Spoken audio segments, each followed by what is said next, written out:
एक बाप के 3 बेटियां, तो वो पिता जो है वो बड़ी बेटी की शादी कर रहा, दामाद जिद कर गया, बोले हमें कार चाहिए।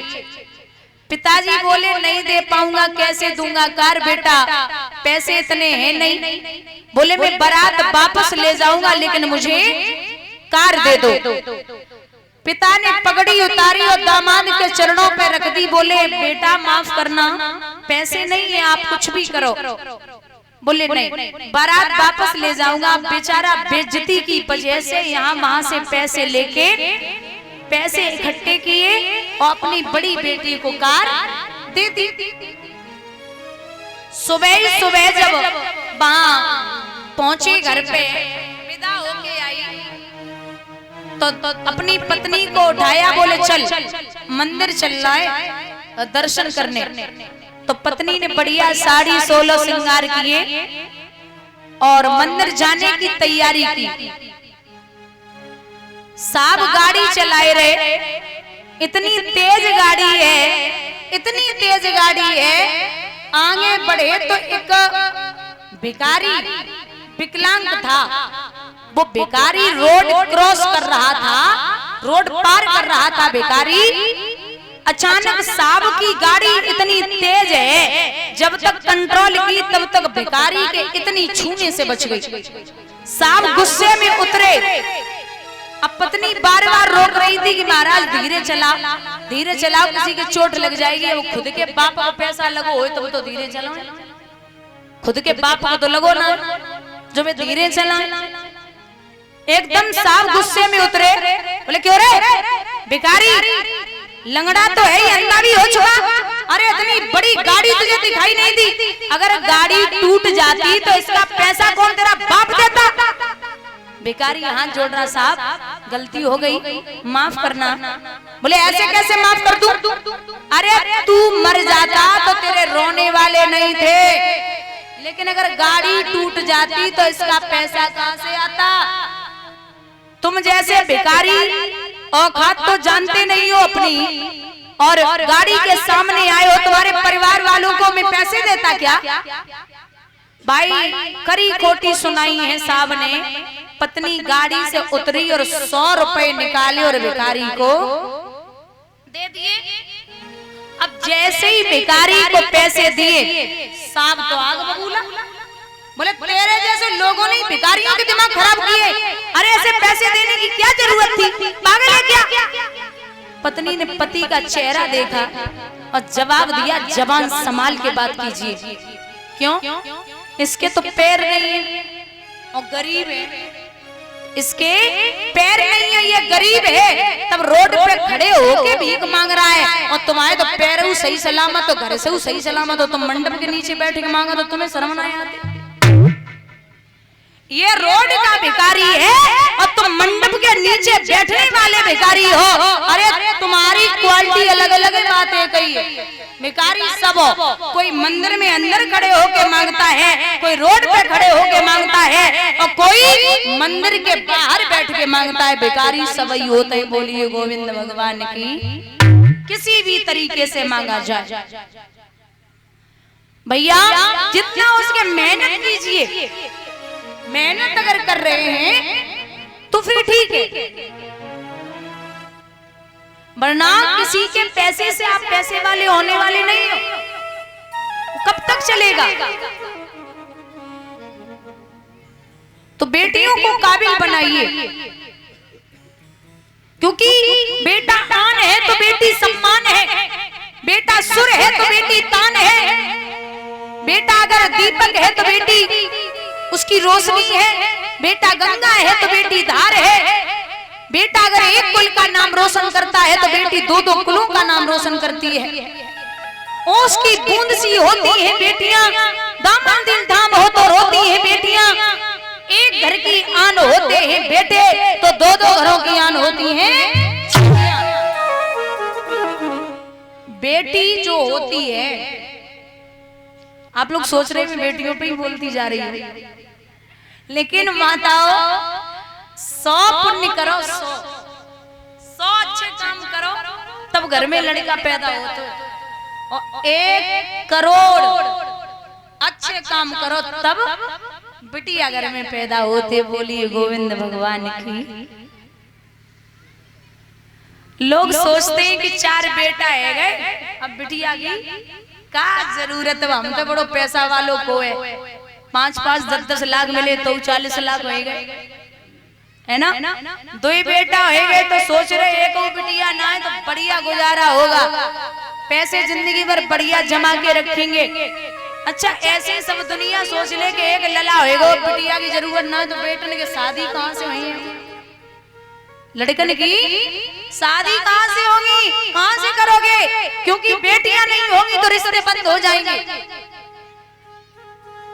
तो बेटी घर में होना बहुत जरूरी है।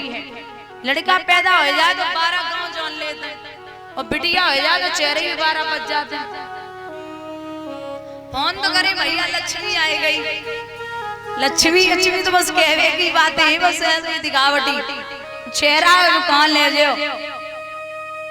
इसलिए निवेदन है बेटियों को थोड़ा सम्मान दें, और खुद की जो है बहन भी घर में होती है। अगर कहीं भी कोई भी किसी बहन बेटी को तकलीफ है, कहीं भी कोई परेशानी है, तो उसे सामने खड़े होके उसका जो भी आप पे बन पड़ता है, जो भी परेशानी है उसकी, उसे तुरंत निभाओ, उसे पूर्ण करवाओ, उसे पूछो। क्योंकि पहले तो बेटी कितनी भी तकलीफ में हो वो बोलेगी नहीं, बेटियां बोलती नहीं, पिता चाहे जैसे भी घर में करके चला है। अब पहले अब हाँ जाओ कह सकते हैं, पहले की नहीं बोलती थी, अब तो कह रहे वो तो एंड्रॉइड है। सुन रहे हो, ब्याह तो पहले मंगलसूत्र वैसे होने चाहिए अलग डिजाइन, राम पर आए तो लौटा दी, तुम समझ लियो, और चलो ब्याह करके ले चलो तुम्हारी हड्डी टूट। तो ये अब बदलाव हो चुका है। बोलिए गोविंद भगवान के। तो आई भैया विदाई का समय आया, माँ मैना ने बहुत समझाया, लाडो अच्छे से रहना, अच्छे से अपने पति का ख्याल रखना, और लिखा है मानिए दुलारी मेरो कहना, इस बाती रहना जाके ससुराल में।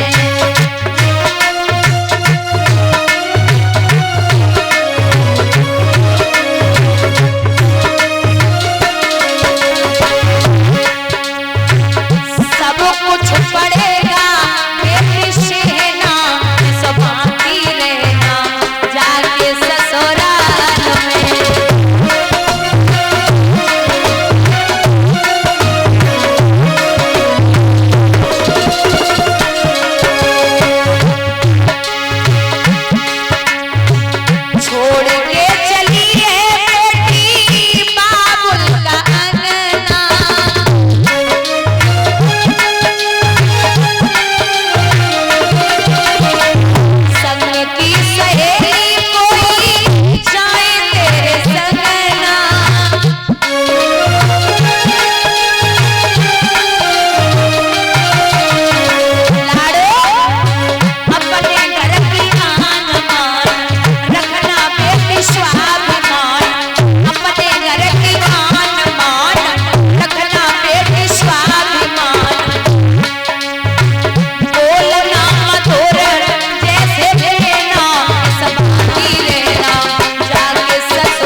सासू तेरी कड़वे बोल बोलेगी।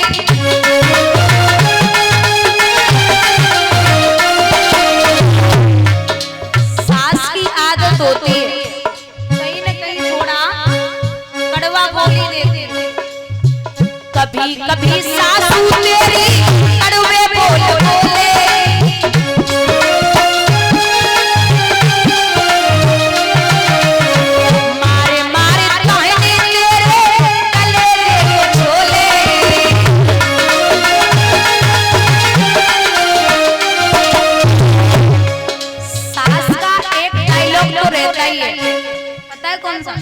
तेरी माँ ने कुछ नहीं सिखाया।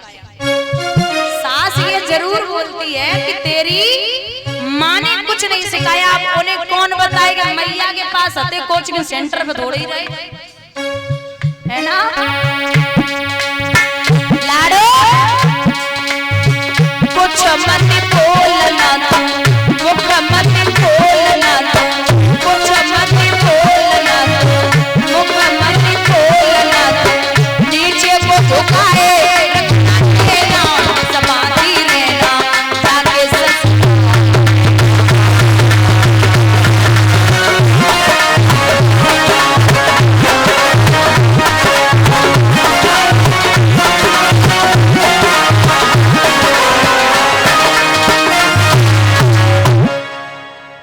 जवाब दिया। जब विदा